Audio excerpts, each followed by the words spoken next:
امریکہ اور اسرائیل نے ایران میں سویلین انفراسٹرکچر کو نشانہ پر رکھ لیا۔ مشرق وسطی کے سب سے بلند B1 برج کو بمباری کر کے تباہ کر دیا گیا۔ ڈبل ٹیپ حکمت عملی کے تحت ریسکیو کے دوران دوبارہ بمباری کی گئی۔ 8 افراد شہید اور متعدد زخمی ہو چکے۔ تہران میں شاہد بہشتی یونیورسٹی بوشہر میں ہلال احمر کے ہنگامی سامان کے ذخیرے کو بھی نشانہ بنایا گیا۔ ایران پر امریکہ اور اسرائیل کے وحشیانہ حملے جاری ہیں۔ تہران کو کرج شہر سے ملانے والا B1 پل تباہ کر دیا۔ صفاقی کی انتہا کرتے ہوئے پل کو دوسری بار اس وقت نشانہ بنایا گیا جب وہاں ریسکیو اہلکار جمع ہوئے۔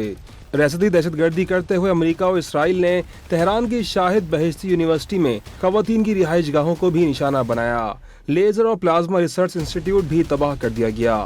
تہران میں ہی گاڑیوں کی مرمت کرنے والے بڑے گیراج کو بھی نشانہ بنایا گیا، جس سے گیراج مکمل تباہ ہو گیا۔ ریسکیو آپریشن میں مصروف ہلال احمر بھی امریکی اور اسرائیلی حملوں کی زد میں ہے۔ بوشہر میں ہلال احمر کے ہنگامی امدادی سامان کے ذخیرے پر بمباری کی گئی۔ امدادی سامان کا گودام اور ٹریلرز تباہ ہو گئے۔